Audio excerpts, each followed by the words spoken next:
poder ver cómo finalmente un material puede llegar al mercado, cómo se puede ya plantear como una solución, y obviamente que es un camino que no está exento, digamos, digamos, de obstáculos, pero que se puede hacer, ¿ya?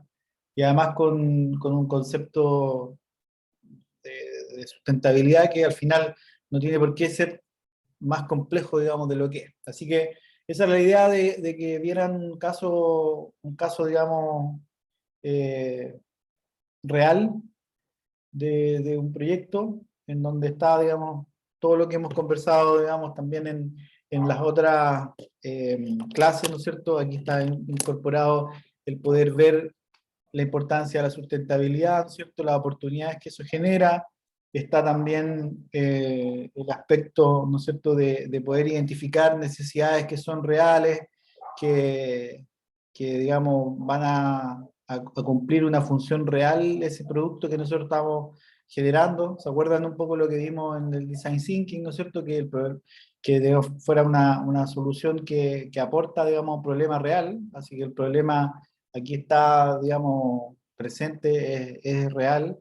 También que sea factible técnicamente, que se pueda realizar. En este caso, la solución que nosotros planteamos es clave, por ejemplo, la técnica ahí, cómo se incorporan tecnologías que hasta hace un tiempo no eran, digamos, usadas acá. De hecho, todavía son bastante incipientes, como esto del insuflado, del poder eh, inyectar de alguna manera ese material dentro de un tabique. Eso es clave, digamos, para poder hacer de que esta solución pueda ser escalable y pueda, digamos, llevarse a muchas viviendas, a muchos proyectos, eh, con los costos también que eso incorpora, digamos. Y también la tercera patita, ¿no es cierto?, si se acuerdan, es que fuera también rentable económicamente y que produzca en el fondo también un beneficio económico para que esto después se pueda, digamos, replicar o pueda crecer.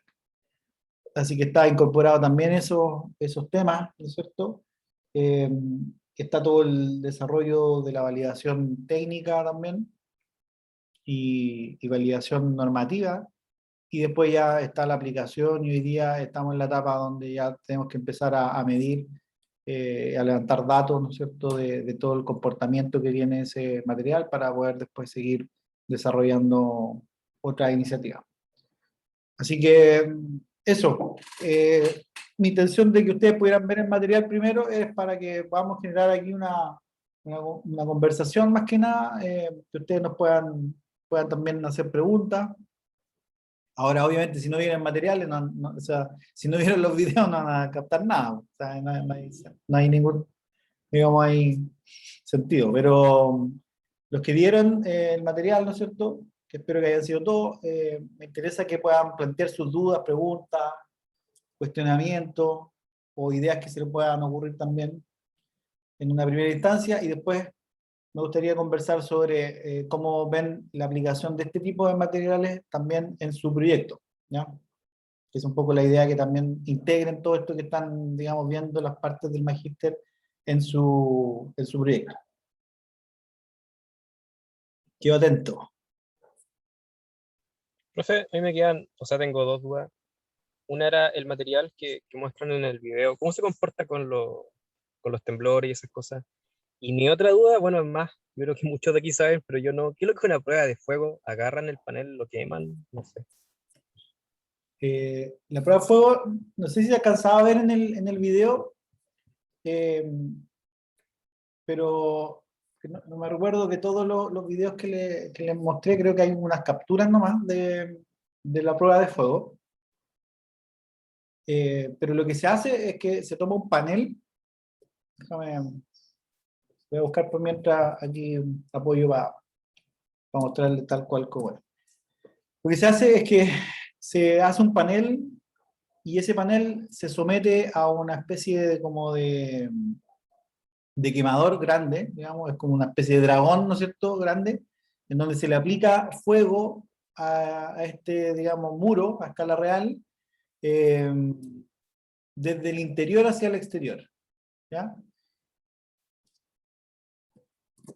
Y Y luego hay 4 criterios que tiene que cumplir ese material o esa solución constructiva, con los cuales en el fondo se da como término, digamos, del ensayo, midiendo el tiempo. Entonces, por eso es que se habla de, no sé, un F30, significa que resistió 30 minutos por lo menos. En realidad, por ejemplo, nosotros hicimos un panel eh, con uno de los materiales que nosotros tenemos y nos dio 42 minutos. ¿Ya? Eso quedaría como un F30, ¿ya? O sea que cumple, digamos, al menos 30 minutos al fuego. Lo mínimo es 15, pero para estructura en el fondo, para hacer, digamos, poder utilizar una solución constructiva en una construcción de una edificación, digamos, residencial, la envolvente externa tiene que tener por lo menos un F30, ¿ya? Y así en ciertas situaciones se pide F60, hasta F60 se puede llegar, ¿no es cierto? Y acá nosotros, por ejemplo, en esta solución con la quincha, con arcilla, logramos hasta 100, no recuerdo si 150 o 180, ¿no? O sea, una, una resistencia muy, muy superior. Aquí les voy a mostrar un poquito ese ensayo, después les dejo también el video para que ustedes lo puedan ver. Pero aquí se explica, digamos, cómo es el ensayo. Aquí, por ejemplo, está el quemador, ¿no es cierto? Ahí está la probeta, que es el muro, y esta sería la parte externa del muro, y por la otra cara tiene un quemador de fuego que, digamos, levanta la temperatura hasta cerca de 900 grados rápidamente, y, digamos, y se ve el comportamiento que tiene.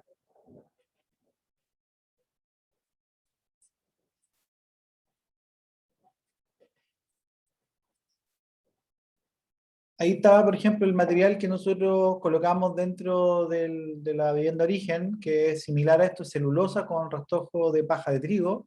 La diferencia es que acá no se colocó con pallet, sino que se colocó con una estructura y después se revistió con esta arcilla, ¿ya? Y la diferencia también es que este método, digamos, se utiliza mayormente de forma manual.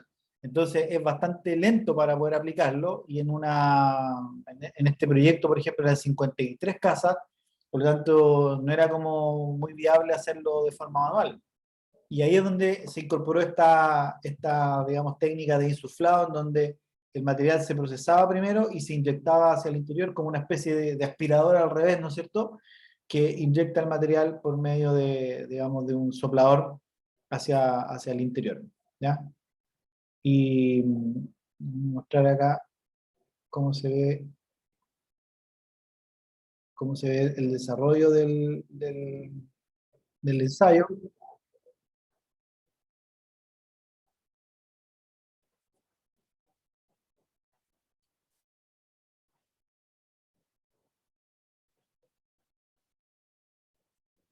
Ahí está explicando, digamos,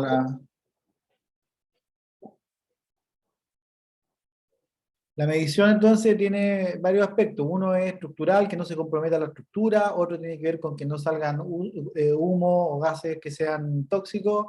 Otro también tiene que ver con que no se agriete, digamos, y empiece digamos, a descomponerse o que pierda también, digamos, parte del material y la temperatura, en el fondo, que se mide, digamos, en el otro lado del elemento. Ahí se ve el quemador, en el fondo, que es un quemador potente. Y acá ahí ya se ve cuando comienza, digamos, ahí hay una termografía, ¿se fijan? Donde se va controlando la temperatura.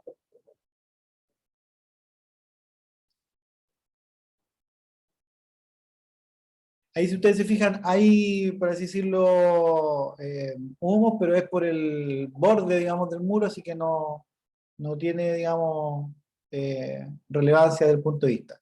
Ahí está, por ejemplo, la medición que aquí, por ejemplo, este ensayo se podría haber hecho más tiempo, pero el tema está en que mientras más tiempo tú tienes que pagar, digamos, más por el ensayo. Así que se alcanzó a pagar hasta ese tiempo y el muro, digamos, logró 2 horas y media, que es mucho más que un F30, que es lo que mínimo nos pide la norma.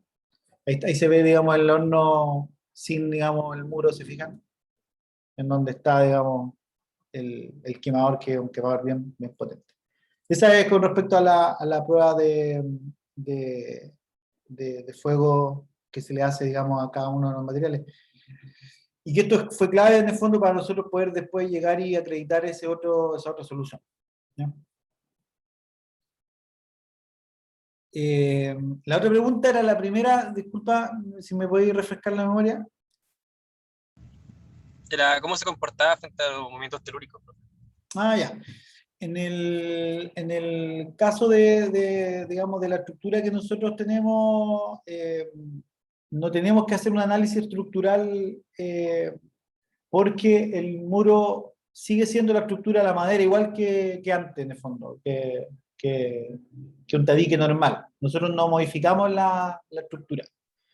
Entonces, la estructura sigue calculándose como se calcula habitualmente en la madera, por lo tanto, desde el punto de vista sísmico, se comporta de una manera bien flexible, ¿no es cierto?, pero con la rigidez suficiente como para poder resistir un movimiento sísmico. O sea, aquí en este caso no influye el material que nosotros agregamos entre, digamos, los tabiques, porque nosotros lo que usamos es un material de relleno. Distinto sería que nuestro material estuviese cumpliendo funciones estructurales. En este caso no es así. Eso, digamos, es una también de las oportunidades que existen en los materiales aislantes, que la acreditación, por así decirlo, es un poco más, de alguna manera, más sencilla, porque la parte estructural no tienes que, digamos, abordarla, simplemente te apoya en las estructuras que ya existen.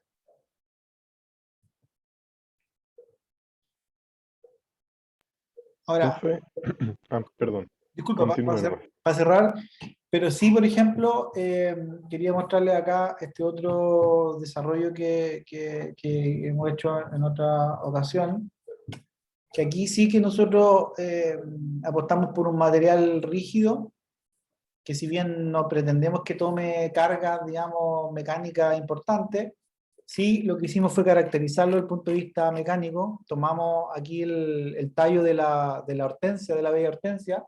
Espérense, estoy pausado. ¿Ahí sí? Ya. En este artículo, también se los voy a dejar, tomamos el tallo de la bella hortensia, que esta planta, ¿no es cierto?, que es muy común en nuestra región, y este tallo en el interior es como una especie de espuma de poliestireno.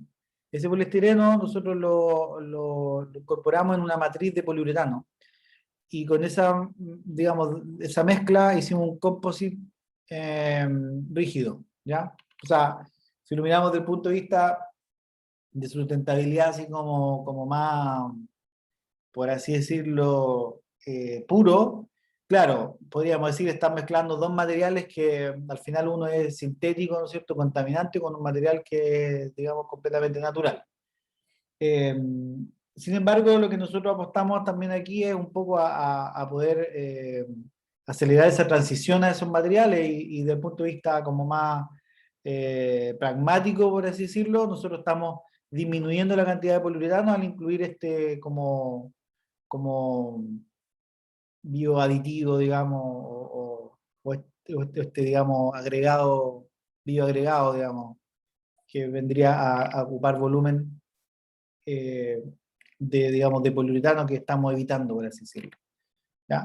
Ahora, sí estamos de acuerdo de que desde el punto de vista del final del ciclo de vida no es lo recomendable, por lo tanto, nosotros hemos seguido desarrollando otras formas de unir estos materiales, o de aglomerarlos o de generar matrices. Aquí, por ejemplo, están todas las caracterizaciones que nosotros hacemos desde el punto de vista más bien científico, en realidad, pero que sí nos ayudan a poder caracterizar estos materiales. Y aquí, se fijan, tenemos el TGA, que nos permite ver el comportamiento desde el punto de vista, digamos, de la degradación termogravimétrica. También tenemos aquí SEM, que son microscopías de barrido electrónico, que nos permite ver en el fondo cómo se unen estos materiales. Aquí se puede ver la unión, ¿no es cierto?, la interfaz que se genera entre el tubito, ¿no es cierto?, y la matriz. Así que también podemos ver la compatibilidad que tiene, digamos, el material, FTIR para poder ver los enlaces que se generan digamos, en el material. Y aquí, si ustedes se fijan, tenemos también una caracterización desde el punto de vista mecánico, donde hicimos pruebas de compresión, de flexión y también de tracción. Así que en este caso, sí caracterizamos mecánicamente, no con el enfoque de que sea un material estructural por sí mismo, pero sí que tenga ciertas propiedades mecánicas que nos permitan, por ejemplo, usarlo como panel rígido, ya sea para, por ejemplo, no sé, bajo radier o en un tipo AVES, que es una, digamos, como recubrimiento que se aplica por el exterior en un muro, ¿ya? Ahora sí, la otra pregunta que tenía Fabián, me parece. Sí, bueno, yo quería preguntar en relación a la construcción de la casa, de esa casa como de prueba, ¿Ya? donde mostraban que la quincha era por ambos lados, ¿no es cierto? ¿Sí? Y, y mi pregunta era si, ¿cómo es el proceso? Porque yo, o sea, no es mi área de construcción, así que es primera vez que oigo o sea, lo había visto de casas antiguas, pero no conocía que se estaba usando actualmente, así que me interesa. Sí, la quincha, bueno, ahí también, si me recuerdan después ahí por el Slack, les puedo subir un material que hay. Le puedo pedir a Giselle, que está trabajando en eso, si puede subir también ese PDF. Tenemos un manual de quincha hoy día en Chile, porque se está tratando de recuperar esta técnica. En Perú se ocupa mucho. Y es una técnica que antiguamente era muy utilizada en esta región.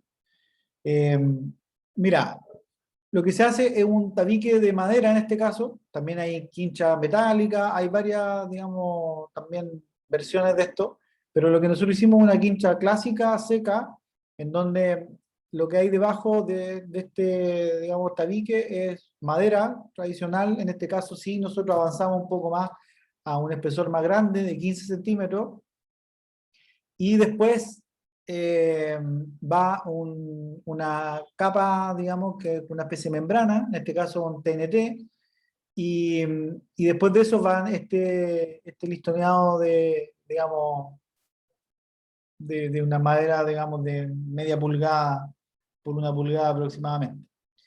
Esto reemplaza lo que antiguamente se utilizaba como, digamos, tradicionalmente se utilizaba el coligüe, ¿no es cierto? O la caña, ¿ya? También puede ser eso, pero el tema es que, como les decía, el enfoque de este proyecto era poder escalar esto y hacerlo en 53 viviendas. Esto es un piloto que se hizo en 53 viviendas, entonces no es tan piloto, o sea, en realidad ya se utilizó en bastante viviendas. Por eso es que necesitábamos hacerlo que pudiera ser, digamos, rápido desde el punto de vista de ejecución. Y tradicionalmente lo que se hace es que se deja este tabique, ¿no es cierto?, de madera, después se van colocando los coligües y la gente va echando la paja. Puede ser paja seca, ¿no es cierto?, o puede ser paja con un poco de barro, muy poquito, y se va colocando en el interior de manera manual. Nosotros lo que hicimos fue incorporar, digamos, el material al final, o sea, hacer toda la estructura, colocar el TNT, colocar este listoneado y después inyectar el material con esta máquina de insuflado, ¿ya? Y eso es lo que nos permitió hacer como una especie de quincha, digamos, 2.0, que ustedes se fijan, ahí está el material, cómo se va mezclando en la máquina. Eh, Profe, estamos viendo el PDF todavía. O sea, que no vieron nada de lo que... Ya, ahí sí, espérate. Vamos a ver a la toma. Ahí sí. Aquí está. Aquí está el listoneado de piezas pequeñitas que viene a reemplazar el coligüe. Debajo de eso está la membrana TNT y adentro hay una tabiquería normal de madera, ¿ya? Normal, solamente que nosotros hicimos aquí un espesor mayor como les decía, de 15 centímetros. Entonces, en vez de hacerlo manual, como les decía antiguamente, que se iba colocando, digamos, a mano, digamos, a medida que uno va avanzando. Aquí se preparó todo el muro y después se inyectó con esta máquina, ¿ya?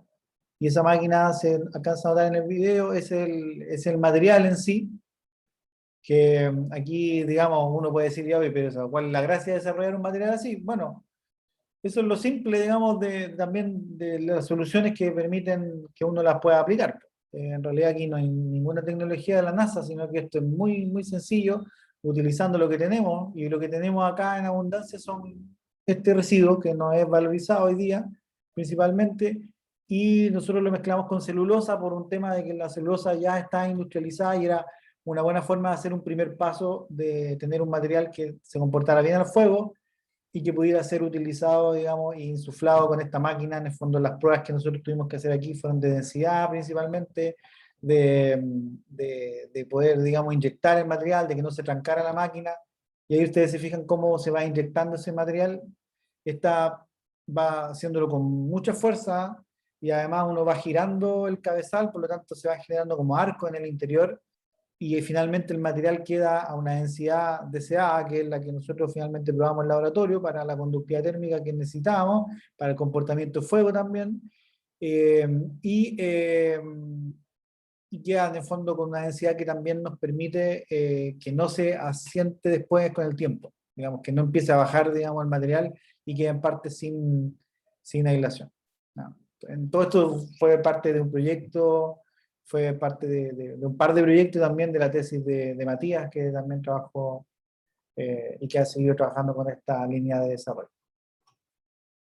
Y una parte interesante también tiene que ver finalmente con que, no sé si aquí hay, no, en esta parte no hay fotos, pero en esta parte final luego se trabajó con las mismas comunidades, en la presentación se ve, y las mismas personas después hacían el revoque de arcilla. Así que esa es un poco la lógica, y por los dos, por ambos lados en este caso queda con arcilla. Ahora, ustedes pueden hacer todas las derivadas que puedan, que se les pueda ocurrir, pues, o sea, en realidad, si no quieren arcilla por el interior, pueden dejar arcilla por el exterior y por dentro una plancha tradicional, no más que hay que tener cuidado y ojo con el tema de fuego. Por eso es que al final de la presentación, si no me equivoco, yo les muestro un ensayo que hicimos con el proyecto que se adjudicó Matías, en donde ya usamos el mismo material, pero en un tabique de madera con OSB, o sea, un tabique, entre comillas, más tradicional. Y también ahí nos dio un comportamiento de fuego no tan bueno como este con arcilla, pero también suficiente como para poder utilizarlo en vivienda. Nos dio un F30 mínimo. Resistió 42 minutos al fuego. Ya, sí, me parece bien interesante. Y también quería preguntar en cuanto como al costo aproximado de una vivienda, de esa vivienda origen que mostró en el video. Esta vivienda es una vivienda social rural, por lo tanto es equivalente a una vivienda que entrega a otra empresa constructora eh, con un revestimiento en el fondo muy estigmatizado, ¿no es cierto?, como típico de casa de vivienda social, o lo que uno ve también de vivienda cubierta de lata por fuera, en el fondo, o con este revestimiento Smart Panel, que es un revestimiento también que viene, digamos, que uno se ve, digamos, estructural con un revestimiento fenólico. Así que acá nosotros nos manejamos con los mismos instrumentos, por lo tanto esta vivienda no se salió de esos parámetros. ¿De cuánto el subsidio? Hoy día el subsidio llega a unas 800 UF más o menos, eh, el subsidio completo, digamos. Así que en Oh, ya, costo, ya. el costo es competitivo, digamos, a un sistema tradicional. Ah, qué bueno. Bueno, esas eran mis preguntas. Gracias, profe. Vale. Bueno, profe, Hola, hola. yo tengo dos preguntas. Dime. La primera es la quincha. Cuando usted se refiere a arcilla, ¿es algún tipo específico de arcilla o básicamente es tierra vegetal extraída de las inmediaciones de la construcción? Y la segunda pregunta es si es que alguna vez han intentado implementar piedra pómez como aislante térmico y acústico? Ya. La primera pregunta es súper buena porque lo que nosotros tratamos, si ustedes se fijan aquí, en esto está aplicado como los conceptos, o sea, un poco de la teoría a la práctica. A mí me gusta mucho una frase que dice que el propósito de la teoría es la aplicación, porque a veces en la universidad nos olvidamos de eso y teorizamos, teorizamos, teorizamos y finalmente nunca llegamos a la práctica. Cuando en realidad no es así, pues, o sea, en realidad el conocer los fundamentos teóricos tiene como propósito que nosotros después los podamos aplicar y podamos hacer una solución digamos, en relación a ello.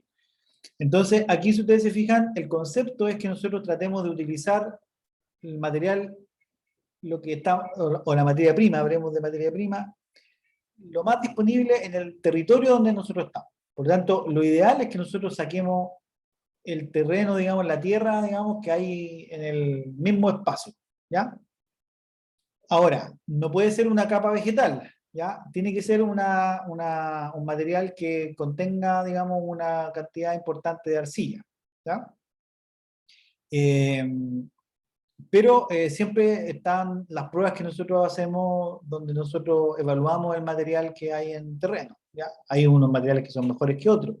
En general, también para que se hagan una idea, cuando uno habla de estos revoques, uno habla de arcilla, ¿no es cierto? Pero en general el relleno eh, puede tener un 10, un 15, 20% de arcilla y el resto es arena, puede ser también limo.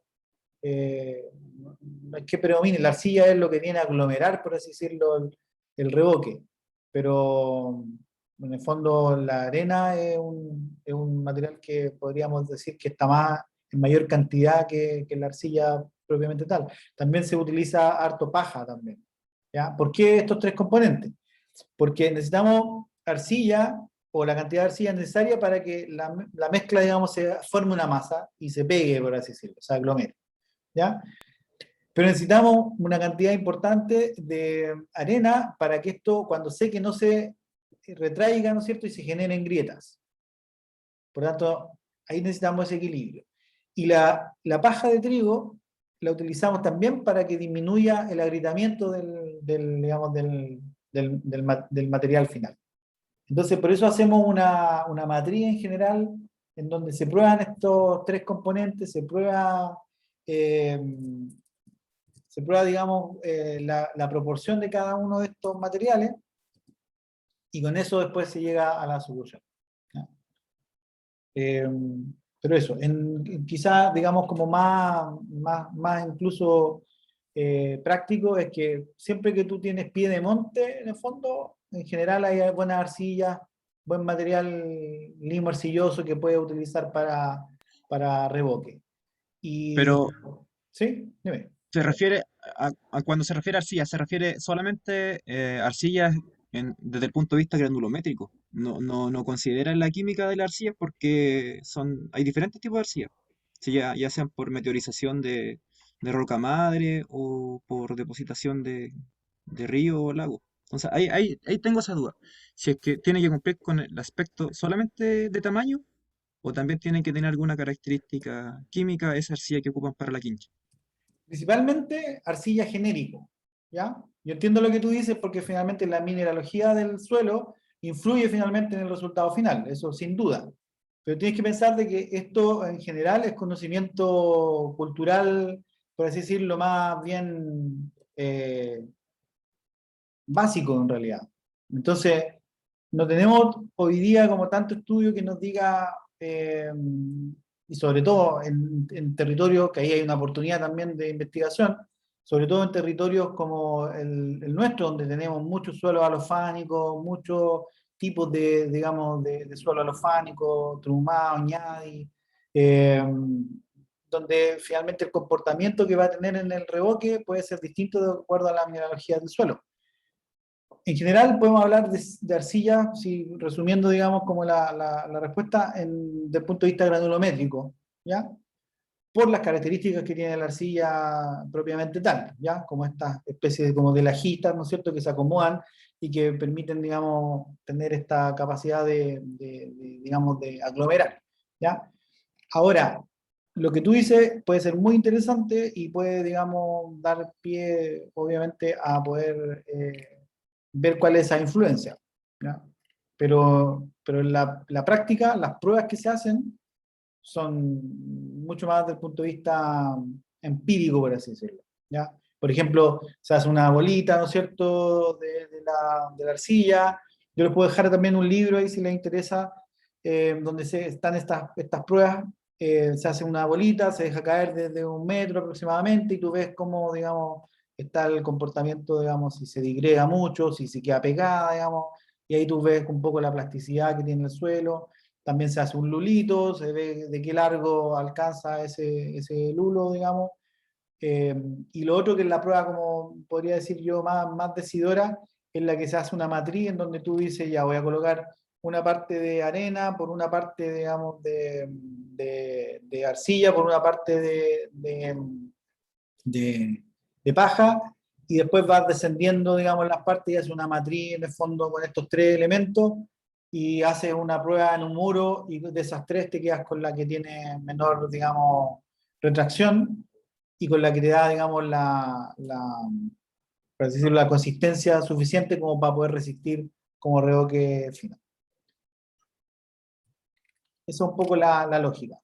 Eso es como para el revoque grueso. Después para el revoque más fino, ahí sí podría decir que empieza a ser mucho más importante la cantidad de arcilla, la fineza, digamos, de la arcilla, y para poder llegar a revoques finos, te estoy hablando de revoque bastante fino, o sea, digamos, a veces la gente no piensa que eso puede llegar que eso se puede llegar a hacer, digamos, con un material como la arcilla, o estos materiales naturales, digamos.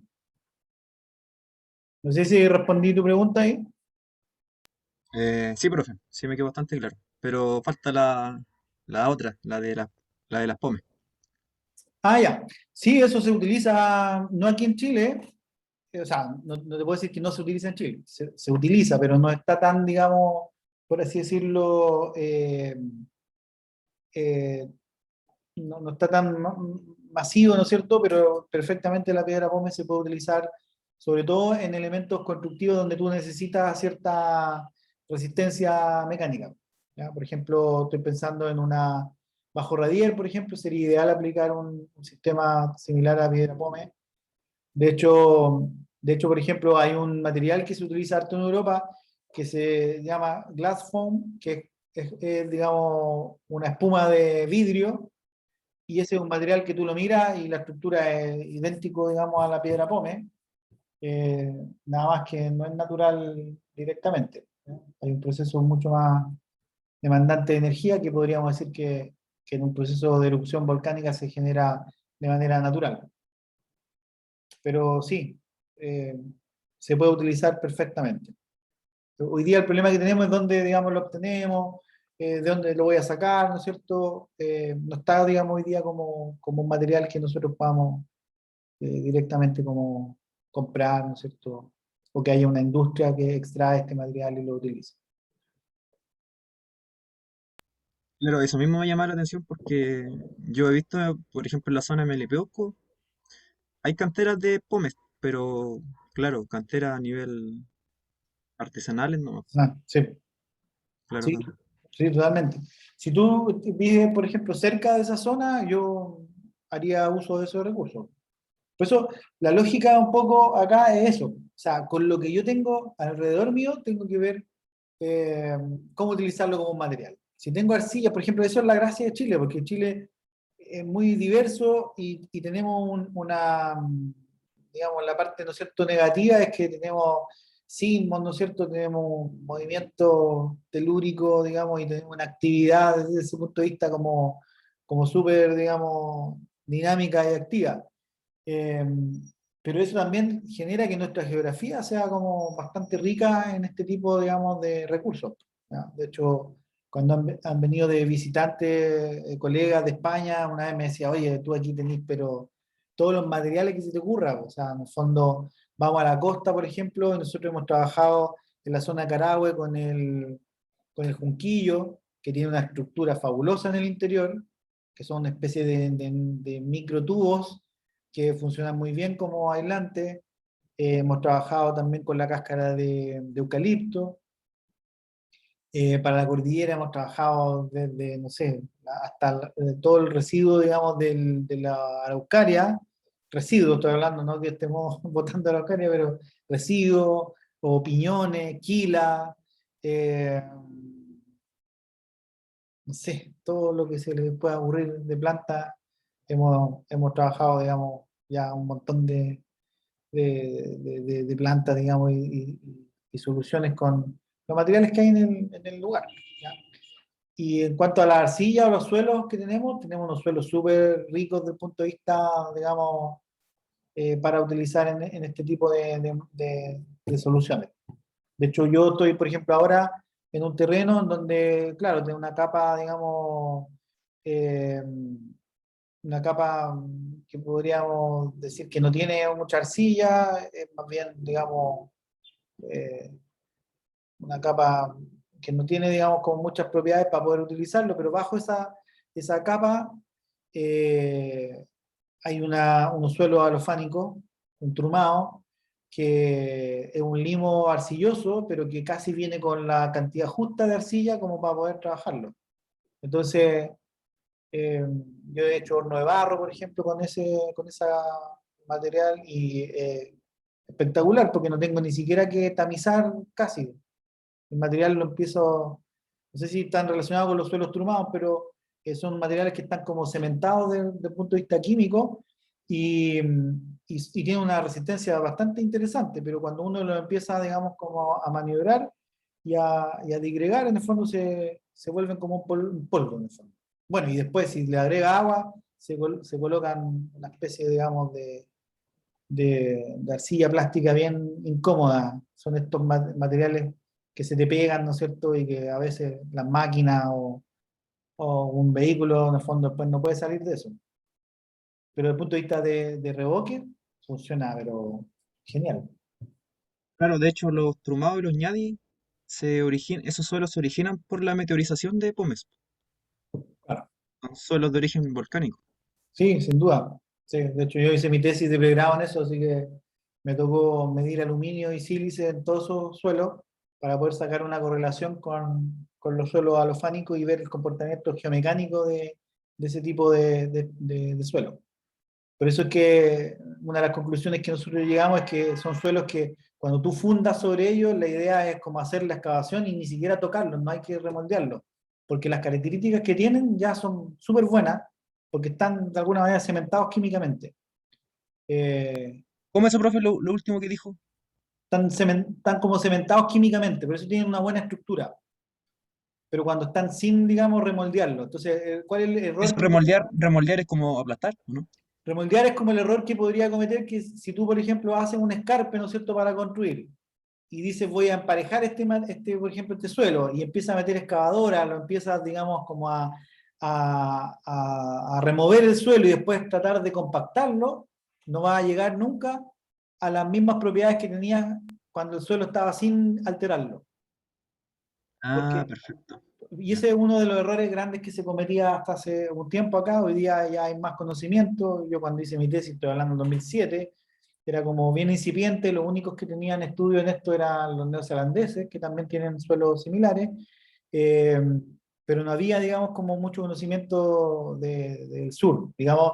Y lo otro que no había como conocimiento de cómo se comportaban estos suelos, con estas propiedades, ¿no es cierto?, suelo alofánico, pero que además sometido a cantidad de agua, digamos, distinta a lo que pasa con los suelos alofánicos de Chillán o cerca de Santiago. Entonces, ahí lo que pasaba comúnmente es que venían a hacer caminos, ¿cierto?, carreteras, y se encontraban en estos suelos y aplicaban el mismo procedimiento que se aplicaba para el resto de la carretera. En el fondo se hacían escarpes, ¿no es cierto?, se remoldeaban los suelos, después se trataban de compactar, y resulta que los ensayos que se hacían tradicionalmente a otro tipo de suelo, acá no daban buenos resultados. Pues, o sea, en el fondo, eh, tú llegabas a un nivel de compactación que no era el que te decía, digamos, el laboratorio, o los resultados del laboratorio eran, digamos, como no muy claros. Y es por eso, es porque finalmente estos suelos tienen que ser tratados de una manera distinta. Por lo mismo, eso se puede aplicar, digamos, y eso es un poco lo que estamos tratando de armar una línea ahora con otro colega, de poder medir, por ejemplo, estos suelos y sacar correlaciones de digamos, de la clasificación de suelos tradicional, ¿no es cierto? Y el comportamiento geomecánico tradicional, sacar relaciones con el comportamiento después ya como un material, como un reboque, por ejemplo. Que podría ser interesante, porque no hay a ese nivel de detalle, digamos, conocimiento a nivel mundial. Aquí miren un reboque fino, por ejemplo. Eh, Aquí ya en los reboques finos hay más técnica, ¿no es cierto? Hay también algunos aditivos, en algunos casos se agrega harina, en otros casos se agrega baba de nopal, de la tuna, bosta de caballo, y así una serie, digamos, de otros, digamos, aditivos que se pueden utilizar, yeso, cal, eh, bueno, y hay todo un mundo ahí con este tipo, ahí un poco se puede ver en el fondo cómo va desde lo grueso, ¿no es cierto?, a un reboque cada vez más fino y terminando ya en un reboque que puede ser totalmente pintado, ¿no es cierto?, y fino al punto de parecer casi un mortero, digamos, un hormigón. O sea, la terminación a la cual uno puede llegar es todo lo que uno quiera. No tiene por qué ser rústico así como uno piensa que va a ser como tierra toda agrietada en el fondo la terminación. Eh, Eso. ¿Otra pregunta? ¿Comentario?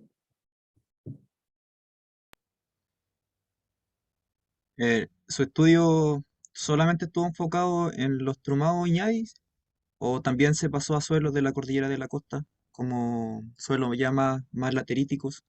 No, en mi tesis, no, yo cuando estudié distintos suelos de varias partes, digamos, de la región, pero un poco aleatorio en realidad. No me recuerdo bien si teníamos suelo eh, de costa. Yo creo que lo más, por así decirlo, teníamos varios suelos de Valdivia, Angachilla, de esos lados. eh, es lo que me recuerdo. Pero podría buscar esas muestras, digamos, y compartirte ahí lo que se hizo. Después hicimos otro estudio con más muestras, porque al final lo que hacíamos nosotros es que un barrido de todos los suelos que íbamos encontrando en los trabajos que se hacían en el laboratorio, y implementamos el método para poder determinar si era alofánico o no, mediante medición por espectrofotometría. Medíamos aluminio y sílice, y con esa proporción determinábamos si el suelo era alofánico o no.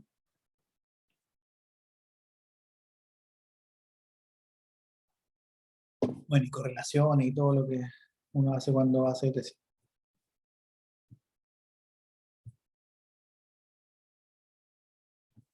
¿Más consultas? Profe, y volviendo al tema de la tierra que se coloca alrededor de la quincha, ¿Mm? eh, en uno de los videos recuerdo que se comentaba de que se le enseñaba a las personas como a mantenerlo. Claro. Eh, cada cuánto tiempo requiere mantención? ¿Es muy frecuente o es en largos periodos? Bueno, lo primero es decir que nosotros lamentablemente tenemos ya perdimos, como por así decirlo, el concepto de mantención en la vivienda, ¿ya? Lo cual es totalmente fuera de lógica, porque un vehículo y cualquier otro bien que nosotros tenemos, siempre estamos claros de que hay que hacer una mantención, ¿no es cierto? Incluso eh, los vehículos es un buen ejemplo de ello, que tienen unas mantenciones periódicas que son más cercanas muchas veces de un año. O sea, uno le cambia aceite al vehículo continuamente. Eh, Acá depende, digamos, depende de varios factores, ¿ya?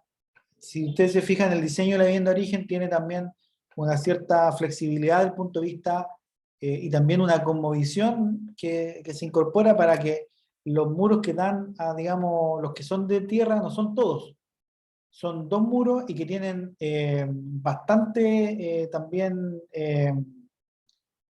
bastante alero, que también es una estrategia en el fondo para proteger la vivienda. Y si ustedes se fijan, esta parte de, déjenme buscar una imagen de la vivienda, aquí,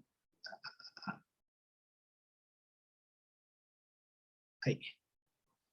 Si ustedes se fijan, esta parte tiene aleros, esta parte idealmente da al oriente y poniente, digamos, las dos fachadas que dan, digamos, que son de arcilla, por tanto sufren menos que la fachada norte y sur, y la fachada norte en particular es cubierta completo con zinc prepintado, ¿ya?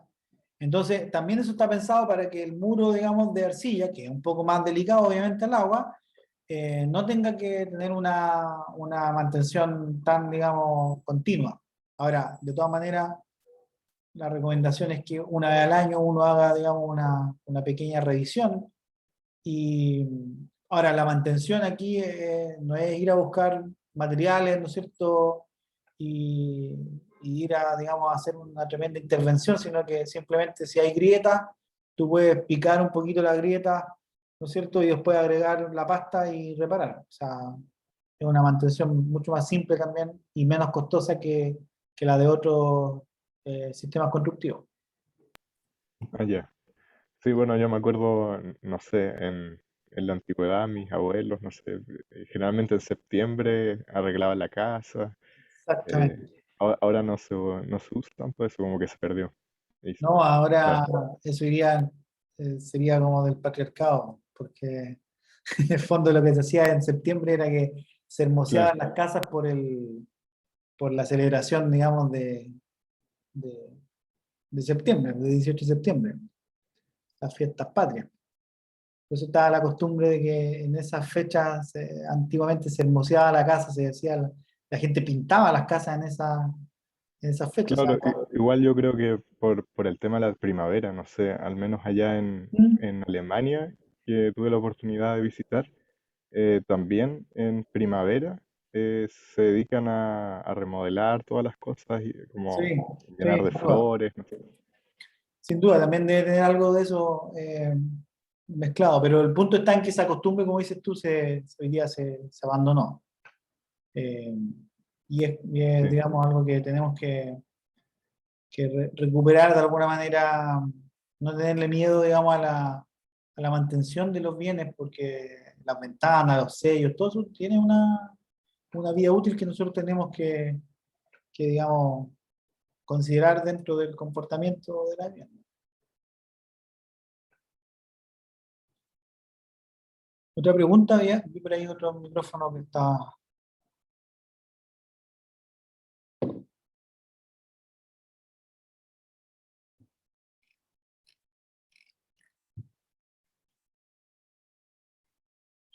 ¿Más consultas? ¿Dudas? Sí, con respecto a la quincha, el porcentaje de humedad, por ejemplo, porque mostraban que había por la parte interior de la casa y por la parte exterior, y ahí Sí. las variaciones de humedad hacen que tenga un comportamiento más diferente. O sea, me imagino que la interior al tener más calor tendería a gritarse un poco más por una deshidratación, no sé, algo así.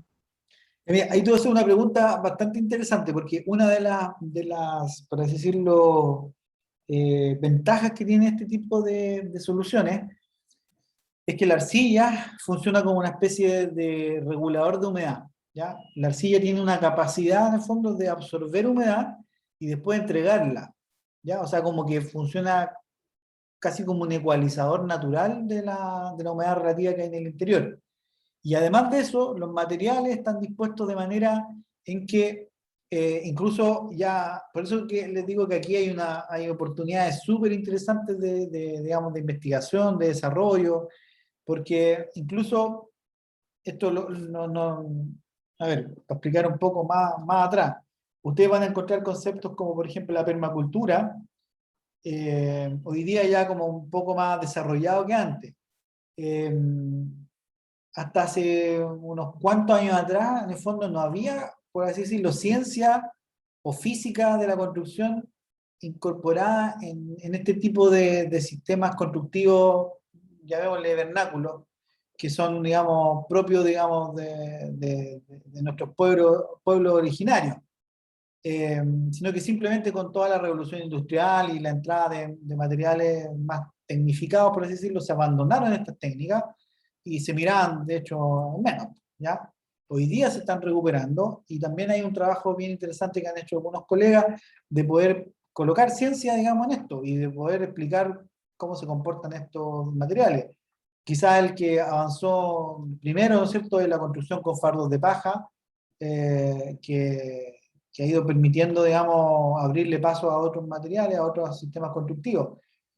Cuando tú ves entonces que hay un mundo que ha ido como experimentando en esto, sin tener mucho conocimiento de la física de la construcción, claro, se aplican capas y se hace, digamos, un poco la receta como la vi, digamos, en YouTube o como alguien me la transmitió. Pero cuando tú sabes el comportamiento real, por ejemplo, tú podrías incluso variar el espesor de los revoques, cosa que el vapor pueda salir, digamos, tranquilamente desde el interior hacia el exterior, cosa que pasa naturalmente con este tipo de revoque, a diferencia de un contralaminado, no sé, o de un enchapado, ¿no es cierto?, en donde el vapor tarda mucho más en salir. Aquí a través del revoque, después de la mezcla de aislante, que es natural también, y después hacia afuera sale, digamos, y la casa como que permite que respire. Y ese es uno de los grandes beneficios que tiene este tipo de construcción. De hecho, si tú tienes, por ejemplo, lo normal es que uno trate de considerar dentro de una vivienda 50% de humedad. Eso es como un poco a lo que tenemos que llegar. Pero cuando tú tienes bebés y tienes, por ejemplo, gente de la tercera edad, lo ideal es que la humedad permanezca un poquito más alta, porque así se aumentan las vías respiratorias que son más delicadas en los bebés y en la gente de tercera edad. Y eso, por ejemplo, tú lo podrías lograr con este tipo de materiales, en donde tú podrías incluso cambiar el comportamiento, porque hoy día uno se ducha, ¿no es cierto?, y el vapor hace que salga por la ventana, porque si se te va adentro de la casa te genera problemas. En cambio, si tú tienes muros de este tipo, tú puedes perfectamente abrir la puerta y que el vapor se vaya adentro de la casa y no va a pasar nada porque lo va a absorber este muro de arcilla y después cuando falte humedad en el fondo lo va a entregar. Entonces también tiene, digamos, ese comportamiento favorable, digamos, a este tipo de solución. Y desde el punto de vista de lo que tú dices, que se puede agrietar más, en realidad, en general los revoques por el interior uno los trabaja también más, es que los va a dejar, digamos, como revoques interiores, por un tema también de terminación, se trabajan bastante más, por lo tanto quedan mucho, y ahí es donde vienen, como les decía, los aditivos, se puede agregar, bueno, se agrega caseína, por ejemplo, que es leche, eh, se puede agregar, por ejemplo, las harinas, que también son polímeros, en el fondo todo parte de la misma lógica, se hacen especies así como de engrudos, que también le dan cierta plasticidad, le dan mayor resistencia, eh, cal y así otra serie de también aditivos para que el revoque quede más resistente también. Así que no debería sufrir mayormente, digamos, por esa razón. Además que el revoque fino, como les decía, son unos cuantos milímetros y debajo está todo el revoque grueso, que ese puede sufrir más, ¿no es cierto?, con la humedad o con el traspaso, digamos, ahí de vapor. El más grande, ¿verdad? ¿Más consultas? ¿Comentarios?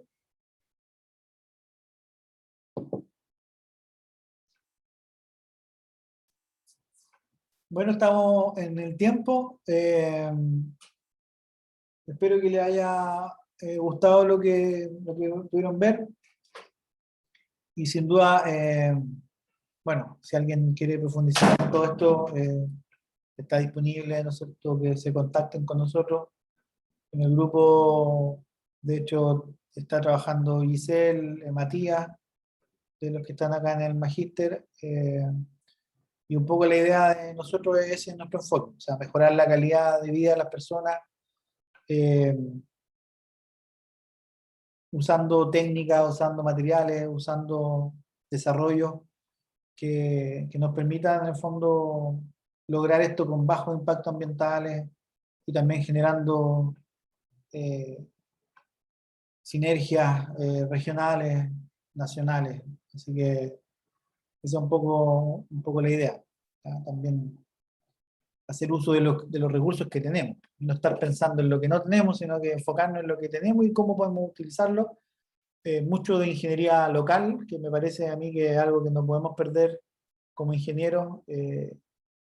Esto no se trata de, siempre, una vez, yo antes, como les decía, hice mi tesis en la parte geotécnica y en mis primeros años me dediqué un poco a ese tema, digamos, a la parte geotécnica y la parte de estructura. Y me gustaba mucho una frase que decía un profesor, que él era experto o es experto en la parte sísmica, y él decía, los edificios chilenos no hablan inglés. Y eso era bien interesante porque él decía, todo el conocimiento que hay en Estados Unidos con respecto a los sismos nos sirve o sea, nos sirve como referencia, pero no es lo que finalmente sucede acá en Chile, porque acá nosotros tenemos movimientos sísmicos distintos. Por lo tanto, tenemos que tener una estrategia distinta. Y eso me parece que aplica a todo ámbito de la ingeniería. O sea, cuando nosotros entendemos que en Europa se está ocupando tal o cual equipo o cual estrategia, tenemos que hacer una traducción de eso a cuál es la realidad de nosotros. Porque ellos vienen con una cultura de, no sé, 800 años de construcción, digamos, por parte baja, ¿no es cierto? Con ciertos sistemas que ya tienen, digamos, una historia arraigada, y nosotros tenemos que ver lo que tenemos nosotros. Somos un país o un territorio mucho más joven desde ese punto de vista, y por lo tanto tenemos que generar nuestras propias soluciones y aprovechar el conocimiento que ellos tienen, pero generar nuestras propias soluciones. O sea, creo que ese es el sentido de que tengamos ingeniería local. Así que esa es por mi parte la invitación a que puedan visualizar con esto, abrir un poco la mente y ver que se puede hacer y que no es tiene su complejidad, pero en realidad tenemos los conocimientos para poder hacerlo. Así que eso. No sé si no hay más preguntas, lo dejamos hasta acá. Más material yo les puedo dejar, si que ustedes están interesados, me pueden preguntar nomás por el Slack.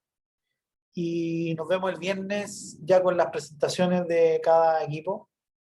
Vayan también viendo cómo poder incorporar también materiales naturales o algunas digamos, características de sustentabilidad en su estructura, y empezar también a jugar con eso.